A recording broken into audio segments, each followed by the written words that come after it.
KL33 ഫാമിലേക്ക് എല്ലാവർക്കും സ്വാഗതം. അപ്പോൾ ഇന്ന് നമ്മൾ കൂടുതൽ ചർച്ചാ വിഷയമായിരിക്കുന്ന ഒരു കാര്യമാണ് സിദ്ധാർത്ഥ പ്രഭുവിൻ്റെ കാര്യം.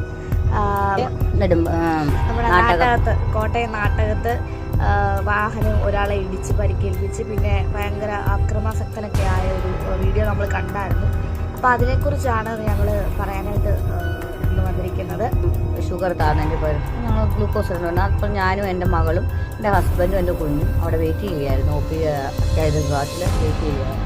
ട്രിപ്പ് ഇറങ്ങുന്ന സമയത്ത് ഒരു ഹാഫ് ആൻ അവർ സമയമായപ്പോൾ ഒരു 4-5 പോലീസുകാർ പ്രൊട്ടക്ഷനോടുകൂടി ഒരു കുറ്റവാളി എന്ന പോലെ ധരിക്കാവുന്ന ഒരാളെ കാലുകൾ കെട്ടിയും കൈകൾ വിലങ്ങി വെച്ചും ആസകലം മുറിവുകളും വായിൽ ബ്ലഡും തലയിൽ മുഖത്തെല്ലാം ബ്ലഡും പുറത്ത് ലാത്തി കൊണ്ട് അടിച്ച രീതിയിലുമാണ് അവിടെ അദ്ദേഹത്തിലോട്ട് പ്രവേശിപ്പിച്ചത്. പക്ഷെ നമുക്ക് ആദ്യം കണ്ടപ്പോൾ സിദ്ധാർത്ഥ അങ്ങനെ ഒരാളെ ഒരു സെലിബ്രിറ്റിയാണ് അല്ലെങ്കിൽ ഒരു നടനാണ് നമുക്ക് ആദ്യം മനസ്സിലായില്ല. പക്ഷേ നമുക്ക് മുഖം നമ്മൾ വ്യക്തമായിട്ട് നോക്കിക്കഴിഞ്ഞ് പിന്നെ അയാൾ സംസാരിക്കാൻ തുടങ്ങിയപ്പോൾ നമുക്ക് മനസ്സിലായി ഇത് സിദ്ധാർത്ഥാണ്, തട്ടിമുട്ടിയിലെ കണ്ണനായിട്ട് അഭിനയിച്ച സിദ്ധുവാണെന്നൊക്കെ മനസ്സിലായത്. ഇന്ന് ഞങ്ങൾക്ക് എല്ലാവർക്കും അവിടെ നിന്ന അത്യാവശ്യത്തിലുണ്ടെന്ന് ആ സമയം നല്ല തിരക്കായിരുന്നു. പടക്കമൊക്കെ പൊട്ടി ഓരോരുത്തർ ബൈക്കൊക്കെ ആയിട്ട് വന്നവരും ബൈക്ക് ആക്സിഡൻ്റൊക്കെ ആയിട്ട് വന്നവരുണ്ട്. ഒത്തിരി പേര് ബൈസ്റ്റാൻഡുകളും പേഷ്യൻ്റ് കൂടുതലായതുകൊണ്ട് എല്ലാവർക്കും ഭയങ്കര ഞെട്ടലായിരുന്നു ഇങ്ങനെ ഒരു സിറ്റുവേഷനിൽ കണ്ടപ്പോൾ. നേഴ്സുമാർക്കും ഭയങ്കര അവരൊരു ടെൻഷൻ്റെ ഒരു ഇതിലായിരുന്നു. കാരണം ഇതുപോലെ ഒരു ഇതിൽ വന്നല്ലോ എന്നുള്ളൊരിതായിരുന്നു എല്ലാവർക്കും പെട്ടെന്ന് കണ്ടപ്പോൾ.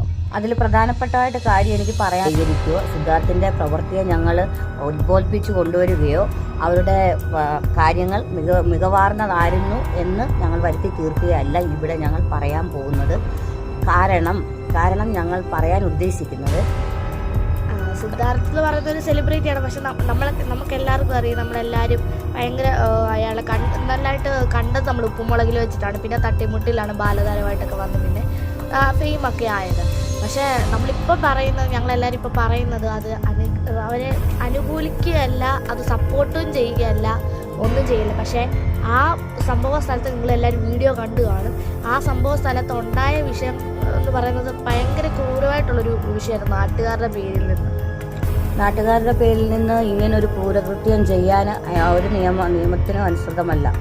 ഇപ്പോൾ നമ്മുടെ യുവതലമുറയിൽ കഞ്ചാവ്, ഡ്രഗ്സ് അങ്ങനെയുള്ള പല കാര്യങ്ങളും ഇപ്പോൾ ഉപയോഗിച്ച് വരുന്ന കാലഘട്ടമാണ് ഇപ്പോൾ. അതിൽ നിന്ന് ഒത്തിരി പിഞ്ചു കുഞ്ഞുങ്ങൾക്ക് പീഡനങ്ങൾ സഹിക്കുന്നുണ്ട്.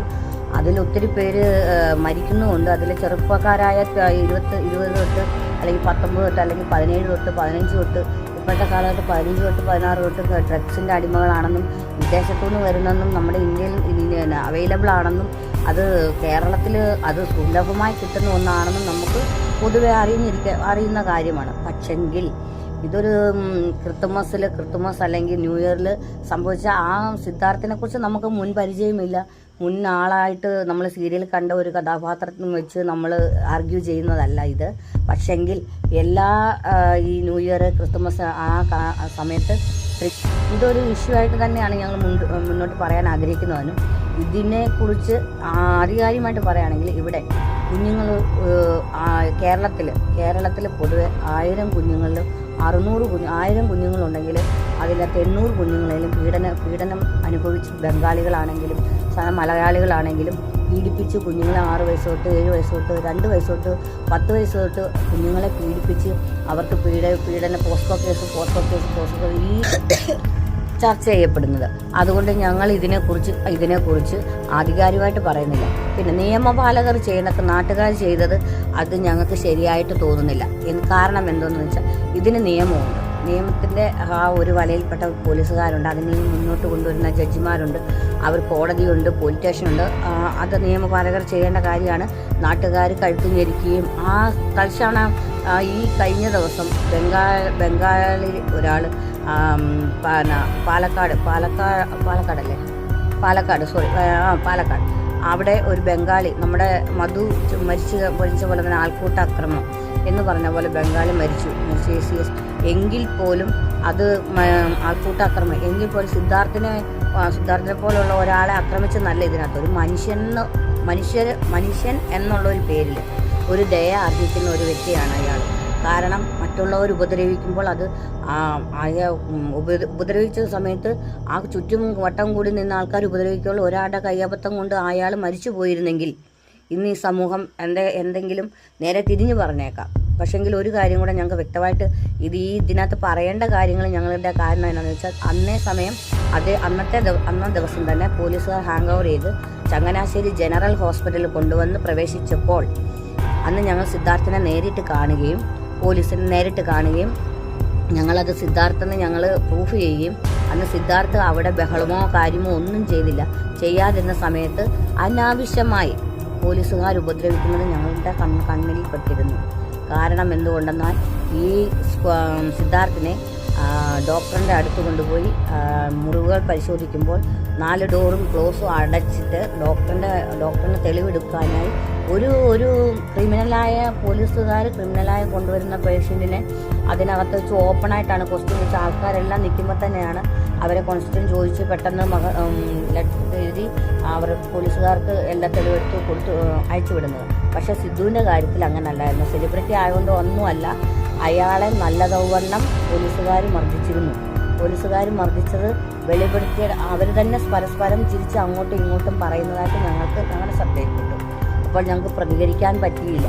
പ്രതികരിക്കാൻ പറ്റാത്ത കാരണം വെച്ചാൽ നമ്മൾക്ക് അതിനുള്ള അവസരമോ ഇതല്ല. നമ്മളൊരു സിറ്റുവേഷനിലാണ് ഹോസ്പിറ്റലിൽ ചെന്നത്. അപ്പോൾ നമുക്ക് ഈ ഫസ്റ്റിലെ ഈ സിറ്റുവേഷൻ കണ്ടപ്പോൾ ഭയങ്കര ദുഃഖകരമായിപ്പോയി. അവരുടെ പ്രവൃത്തിയും അവിടെ നാട്ടുകാരുടെ പ്രവൃത്തി. പിന്നീട് ഞങ്ങൾ പിറ്റേ ദിവസം ന്യൂസ് വരുമ്പോഴാണ് സിദ്ധാർത്ഥിനെ ഇങ്ങനെ ഉപദ്രവിക്കുന്ന കാര്യം ഞങ്ങൾ അറിയുന്നത്. അവരെ സിദ്ധാർത്ഥിന് അല്ല നാട്ടുകാരല്ല വാർത്ത വന്നതിന് ശേഷമാണ് ഇങ്ങനെ ഒരു സംഭവമാണെന്നും ആളെ ഇടിച്ചിട്ടതിന് കൊണ്ടാണ് നാട്ടുകാർ കൈകയറ്റം ചെയ്ത് പോലീസിന് കൊടുത്തെന്നും പറയപ്പെടുന്നു. തിരിച്ച് ഈ പോലീസുകാർ തന്നെ നിയമപാലകർ തന്നെ ഈ പ്രതിയെന്ന് ആരോപിക്കുന്ന സിദ്ധാർത്ഥിനെ കണ്ണമാനം ഉപദ്രവിക്കുകയും വായിൽ നിന്ന് ബ്ലഡ് ലീക്ക് ചെയ്യുകയും അതേസമയം ഡോക്ടറിൻ്റെ അടുത്ത് കൊണ്ടുപോയി അവർ തെളിവെടുപ്പ് ചെയ്യുന്ന സമയത്ത് കഴുത്തിൻ്റെ ഭാഗത്ത് കുത്തിപ്പിടിച്ച് പുറകുവശത്ത് പുറകിലെ ബോണിൻ്റെ അവിടെ അമർത്തുന്നതും കണ്ണിൽ കണ്ടു. അവിടെ ഉള്ള അച്ഛന്മാർ കണ്ടിട്ട് അത് ഉപദ്രവിക്കുന്നുണ്ട്, ആ ചെറുക്കനെ ഉപദ്രവിക്കുന്നുണ്ട്. എന്തുകൊണ്ട് സത്യം പറഞ്ഞതിനായിരിക്കും ആ പോലീസുകാർ എത്ര പേര് ഉപദ്രവിച്ചോ അത്രയും പേരുടെ പേര് സിദ്ധാർത്ഥ് അവിടെ ഊന്നി പറഞ്ഞിരുന്നു. അപ്പോൾ അവിടെ ഇഷ്യൂ ഉണ്ടാക്കി, ഡോക്ടറിന് മുന്നിൽ ഇഷ്യൂ ഉണ്ടാക്കിയ കാരണം കുറേ സമയം ഇതിന് പ്രോബ്ലം ഉണ്ടായി ഹോസ്പിറ്റൽ ചങ്ങനാശ്ശേരി ജനറൽ ഹോസ്പിറ്റൽ. അന്ന് CCTV ക്യാമറ എടുത്ത് നോക്കിയാൽ അറിയാം, അന്ന് കുറേ സമയം 1 മണി 2 മണിക്കൂർ 3 മണിക്കൂറോളം അവർക്കവിടെ സ്പെൻഡ് ചെയ്യേണ്ട വന്നു. സിദ്ധാർത്ഥ് അവിടുന്ന് അതിന് സിദ്ധു എന്ന് പറഞ്ഞ ചെറുക്കനെ അവിടുന്ന് ഹാങ് ഓവർ ചെയ്ത് വീൽ ചെയറിൽ ആ വണ്ടിയിലോട്ട് തള്ളിക്കൊണ്ട് പോകുന്ന ആ രീതി നമുക്ക് പല ഒരു പോസ്കോ കേസ് കാണിച്ച് ഒരു പിഞ്ചു കുഞ്ഞിനെ തല്ലിക്കൊന്ന് അതിൻ്റെ സ്വകാര്യ ഭാവങ്ങൾ കടിച്ച് കീറി വേദനിപ്പിച്ച് പിഞ്ചു അമ്മമാർ, ഇന്നും വേദനിക്കുന്ന അമ്മമാർ ഈ സമൂഹത്തുണ്ട്. അവരെ പോലും വെറുതെ വിട്ടുകൊണ്ട് അവരെ പോലും കെട്ടിയിട്ട് മർദ്ദിക്കാതെ ഈ പോലീസുകാർ വെള്ളമടിച്ചെന്ന പേരിൽ വെള്ളമടിച്ചെന്ന് അവരെ പ്രോത്സാഹിപ്പിക്കുകയല്ല. എല്ലാവരും മദ്യപിച്ച് ഈ സമൂഹത്തിൽ എല്ലാവരും മാന്യന്മാരും ഉണ്ട്, മാന്യമില്ലാതെ മദ്യപിച്ച് വാഹനം ഓടിക്കുന്നവരുണ്ട്, ഡ്രഗ്സ് അടിച്ച് വരുന്നു. ഈ ഡ്രഗ്സ് ഒക്കെ എവിടെ നിന്ന് വരുന്നു? അതിപ്പോ ആ വീഡിയോ കാണുമ്പോൾ നമുക്ക് തോന്നുന്നെന്ന് പറഞ്ഞാൽ സാധാരണ ഒരു മനുഷ്യനാണ് ഇപ്പൊ മദ്യലഹരിയിൽ അങ്ങനെ വണ്ടി ഓടിച്ച് പരിക്കേൽപ്പിച്ചെങ്കിൽ അന്നേരം പോലീസിനെ വിളിച്ച് പോലീസ് അങ്ങനെ തൂക്കിയെടുത്ത് വണ്ടി കൊണ്ടാണ്. പക്ഷെ നമ്മൾ വീഡിയോ കണ്ടതെന്ന് പറഞ്ഞാൽ നാട്ടുകാരെല്ലാം കൂടെ ഒരു 2 മണിക്കൂറെങ്കിലും അയാളെ ഇട്ട് മർദ്ദിച്ചതിന് ശേഷമാണ് പോലീസിനെ ഏൽപ്പിച്ചു കൊടുക്കുന്നത്. മർദ്ദിക്കുന്നത് പകുതി ദേഹത്തുള്ള മുറിവെന്ന് പറഞ്ഞാൽ നാട്ടുകാരുടെ ഭാഗത്തുനിന്നുള്ള ആ വീഡിയോ നമുക്ക് കണ്ടറിയാം. കഴുത്തെ കുത്തിപ്പിടിച്ച് ഞെരിക്കുന്നതും. പിന്നെ ഞങ്ങളുടെ കയ്യിൽ ഞങ്ങൾ കുറച്ച് വീഡിയോ എടുത്തായിരുന്നു. ആശുപത്രി ഹോസ്പിറ്റലിൽ കൊണ്ടുവന്നപ്പോൾ ഈ വീൽ ചെയറിൽ കൊണ്ടുവന്നപ്പോഴത്തേനൊക്കെ ഈ ഷർട്ട് വലിച്ച് കീറിയിട്ട് ഉള്ളതും, പിന്നെ വീൽ ചെയറിൽ ബ്ലഡ് ടെസ്റ്റ് ചെയ്യാനായിട്ട് നമ്മൾ ഒരു മനുഷ്യരെ ഉപദ്രവിക്കുന്നത് രംഗം നമ്മൾ നേരിട്ട് കണ്ടുകൊണ്ട് മാത്രമാണ് നമ്മളിത് വീഡിയോ ആയിട്ട് ചെയ്യാൻ പോകുന്നത്. അത് ഇപ്പം ആർക്കെങ്കിലും ഇതിൻ്റെ എന്തെങ്കിലും പരാതി ഉണ്ടെങ്കിൽ അത് കമൻറ്റ് ബോക്സിൽ കൂടെ അറിയിക്കുക. ഞങ്ങളതിൻ്റെ ഡ്രഗ്സ് അടിച്ചു അല്ലെങ്കിൽ ഡ്രിങ്ക്സ് അടിച്ച് വാഹനം ഓടിക്കുന്നവരെ ഉപദ്രവിക്കുന്നവരെ അവരെയും അവർക്ക് വേണ്ടി ഞങ്ങൾ നീതി ഉറപ്പാക്കുക, അല്ലെങ്കിൽ അവർക്ക് വേണ്ടി നമ്മൾ മുന്നോട്ട് അവരെ പ്രോത്സാഹിപ്പിക്കുകയോ അല്ല ഈ വീഡിയോയിൽ കൂടി ഞങ്ങൾ ഉദ്ദേശിക്കുന്നത്. നമ്മുടെ